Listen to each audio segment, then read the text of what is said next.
Italy کا اتحاد یعنی یونیفیکیشن آف اٹلی، یہ بھی قوم پرستی کی مثالوں میں سے ایک عمدہ مثال ثابت ہوتی ہے۔ دراصل فرانسیسی انقلاب 1789 سے پہلے اٹلی چھوٹے چھوٹے ٹکڑوں میں بٹا ہوا تھا اور ان پر غیر ملکی اثرات قائم تھی۔ فرانسیسی انقلاب کے بعد لوگوں میں قوم پرستی کے جذبے نے فروغ پانا شروع کیا اور وہ لوگ بھی آزادی کا خواب دیکھنے لگے، لیکن 1796 میں نیپولین نے اٹلی پر قبضہ جمایا اور اسے چھوٹے چھوٹے ٹکڑوں میں بانٹ کر سارے اختیارات پیڈمونٹ سرڈینیا کے بادشاہ کے حوالے کر دیا۔ نیپولین کی شکست کے بعد 1815 میں ہونے والے وائنا کانگریس نے اٹلی کو مکمل طور پر آسٹریا کے حوالے کر دیا۔ وہاں کی عوام اس کی سخت مخالف تھی۔ ان کے اندر اب قوم پرستی اور وطن پرستی کے جذبے نے فروغ پا لیا تھا اور وہ پیڈمونٹ سرڈینیا کے بادشاہ کے تحت ہی اپنی آزادی کا خواب دیکھ رہے تھے۔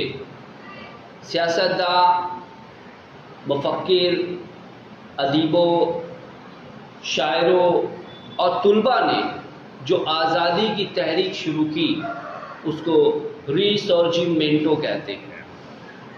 دراصل اٹلی کے اتحاد میں اگر ہم واقعی دیکھیں تو 3 بڑی ہستیوں کا بہت بڑا ہاتھ رہا ہے۔ ان تینوں کی کوششوں کی مدد سے ہی اٹلی کا اتحاد مکمل ہو پایا، اور اٹلی کے اتحاد کی تحریک جو تھی وہ آسٹریا کے خلاف تھی۔ یہ جنگ آزادی آسٹریا کے خلاف تھی، کیونکہ آسٹریا نے ہی اٹلی کے تمام علاقوں پر اپنا سکہ جما رکھا تھا۔ سب سے پہلے ہم مزینی کا ذکر کرتے ہیں کہ اٹلی کے اتحاد میں ان کا کیا رول رہا۔ مزینی جو کہ فادر آف اٹالین نیشنلزم کہے جاتے ہیں، انہوں نے اٹلی کے اتحاد میں بہت بڑا رول ادا کیا۔ 1832 میں انہوں نے ینگ اٹلی پارٹی نامی ایک تنظیم بھی کہہ سکتے ہو یا ایک تحریک چلائی، اور اس میں ملک کے نوجوانوں کے اندر وطن پرستی اور قوم پرستی کا جوت جلایا جاتا تھا۔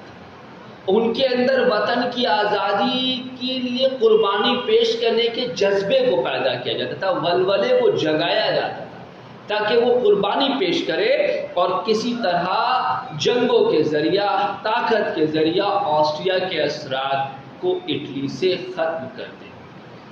دراصل مزینی جو ہے وہ غیر ملکی مدد سے اپنے ملک کا اتحاد نہیں چاہتا تھا، بلکہ وہ چاہتا تھا کہ اپنے ملک کے اندر ہی قوم پرستی کی ایسی فضا قائم کر دے کہ لوگ اپنے وطن کے لیے قربانی دینے کے لیے تیار ہو جائے اور ان کا ملک جو ہے آزاد ہو جائے۔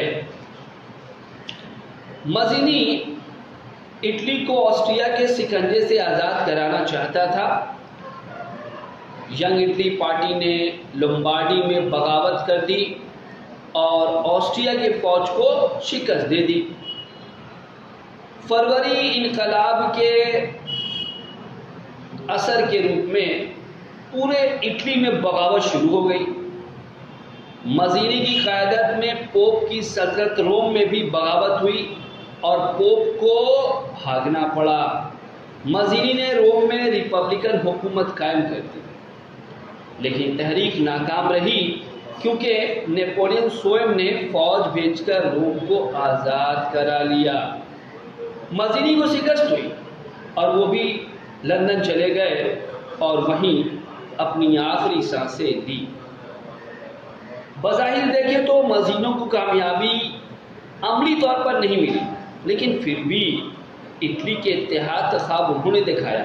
اٹلی والوں کے اندر قوم پرستی کا جذبہ انہوں نے پروان چڑھایا، اس لیے اٹلی کے اتحاد کی تحریک میں ان کی خدمات سے انکار نہیں کیا جا سکتا۔ دوسری عظیم ہستی جو اٹلی کے اتحاد کے لیے سراہی جاتی ہے وہ ہے count cover. Count cover Italy کے اتحاد کا زبردست حامی تھا۔ وہ پیڈماؤنٹ سرڈینیا کو اس تحریک کا مرکز بنانا چاہتا تھا، لیکن مزینی سے تھوڑے اس کے خیالات مختلف تھے۔ وہ جانتا تھا کہ اٹلی جیسا کمزور ملک بغیر غیر ملکی مدد سے آسٹریا کے اثرات کو ختم نہیں کر سکتا، اس لیے وہ اٹلی کے اتحاد کے لیے مزینی کے برعکس غیر ملکی امداد کا خواہاں تھا۔ وہ اٹلی کے اتحاد کے مسئلے کو ایک انٹرنیشنل مسئلہ بنا دینا چاہتا تھا۔ اس مقصد کے لیے اس نے روس کے خلاف اور برطانیہ اور فرانس کی حمایت میں جنگ کریمیا میں شامل ہوا۔ جنگ کے بعد وہ کانگریس آف پیرس میں شریک ہوا اور اٹلی میں آسٹریائی حکومت کی مخالفت کرنے میں کامیابی حاصل کر لی۔ اس طرح اٹلی کی آزادی اور اتحاد کو اس نے ایک بین الاقوامی یعنی کہ ایک انٹرنیشنل مسئلہ بنا دیا۔ 1858 میں کاور نے نیپولین III کے ساتھ پیکٹ آف پولمبیئرس کا معاہدہ کیا۔ اس معاہدے کے تحت فرانسیسی بادشاہ نے وعدہ کیا کہ اگر آسٹریا یا پیڈماؤنٹ پر حملہ کرے گا تو فرانس کاور کی مدد کرے گا۔ اس معاہدے کے بعد کاور آسٹریا کو غصہ دلانے میں لگ گیا۔ آسٹریا اس کے جال پہ پھنس گیا اور اس نے 1859 میں پیڈماؤنٹ سارڈینیا کے خلاف اعلان جنگ کر دیا۔ فرانس نے کاور کی مدد کی۔ میجنٹا اور سیلفرینوکی کی جنگ میں بھی کامیابی کے بعد لومبارڈی اور میلان کی ریاستیں پیڈماؤنٹ کا حصہ بن گئی۔ اتحاد اٹلی کی جانب یہ پہلا قدم تھا۔ کاور کی بڑھتی ہوئی قوت سے گھبرا کر نیپولین سوم نے آسٹریا کے ساتھ ولا فرانکا کا معاہدہ 1849 میں کر لیا۔ کاور اس معاہدے کو ماننے کے لیے تیار نہیں تھا۔ اس نے اپنے بادشاہ وکٹر ایمینول کو یہ معاہدہ کرنے کا مشورہ دیا۔ بادشاہ نے اس سے اختلاف کیا تو اس نے 1859 میں اپنے عہدے سے استعفیٰ دے دیا۔ 1860 میں جب قوم کو اس کی ضرورت پڑی تو کاور نے وزارت عظمیٰ کا بار سنبھال لیا۔ اس سال پارما، موڈینا، رومانا، ٹاسکن جیسی ریاستوں نے جب پیڈماؤنٹ سارڈینیا کے ساتھ ملنے کی خواہش ظاہر کی تو آسٹریا اور فرانس نے اس کی مخالفت کی۔ کاور نے ڈپلومیسی کا مظاہرہ کرتے ہوئے سیوائے اور نیس دے کر فرانس کی حمایت حاصل کر لی۔ اس طرح عوامی رائے دہندگی یعنی ووٹ کی بنیاد پر یہ ریاستیں پیڈماؤنٹ سارڈینیا کا حصہ بن گئی۔ اتحاد اٹلی کی جانب یہ دوسرا قدم تھا۔ اس کے بعد ایک تیسری بڑی ہستی جس نے اٹلی کے اتحاد میں بہت بڑا رول ادا کیا وہ تھی گیریبالڈی۔ گیریبالڈی مزینی کا مشہور شاگرد اور تحریک اتحاد اٹلی کا جانباز سپاہی تھا۔ اس نے ریڈ شرٹ کے نام سے وطن پرستوں کی جماعت قائم کی تھی۔ اس نے روم کی مہم میں مزینی کا ساتھ دیا تھا۔ 1807 میں جب نیپلز اور سسلی میں بغاوت پھوٹ پڑی تو لوگوں نے گیریبالڈی کو مدد کے لیے پکارا۔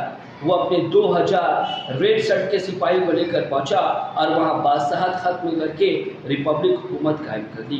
اب اس نے پوپ کے صدر روم کو فتح کرنے کا ارادہ کیا۔ کاور کو موقع کی نزاکت کا احساس ہوا کیونکہ فرانس کی فوج روم کی حفاظت کے لیے وہاں تعینات تھی۔ کاور کے مشورے پر وکٹر ایمینول نے روم کے چاروں طرف کی ریاست کو فتح کر لیا اور نیپلز اور سسلی سے گیریبالڈی کو دستبردار ہونے کو کہا۔ اٹلی کی خاطر اس نے اپنے سپاسہ کی بات مان لی۔ 1866 میں آسٹریا اور پروسیا کے جنگ، سیڈووا کے جنگ ہوئی۔ وکٹر ایمولین نے آسٹریا کے خلاف بسمارک کا ساتھ دیا۔ آسٹریا کو اس جنگ میں شکست ہوئی اور بسمارک نے آسٹریا کو مجبور کیا کہ وہ اٹلی کے حق میں وینیزیا سے دستبردار ہو جائے، یعنی خالی کر دے۔ اب صرف روم کا معاملہ باقی تھا۔ 1870 میں فرانس اور پروسیا کے درمیان جنگ ہوئی، یعنی بیٹل آف سیڈان۔ اٹلی نے پروسیا کا ساتھ دیا۔ سیڈان کی جنگ میں فرانس کو شکست ہوئی، اس نے روم سے اپنی فوج کو ہٹا لیا۔ وکٹر ایمینول نے موقع کو غنیمت جانا اور روم پر قبضہ کر لیا۔ اس طرح ایک طویل جدوجہد کے بعد اٹلی والوں کا خواب پورا ہوا اور ایک آزاد، خود مختار، متحد اٹلی دنیا کے حصے پر وقوع پذیر ہوا۔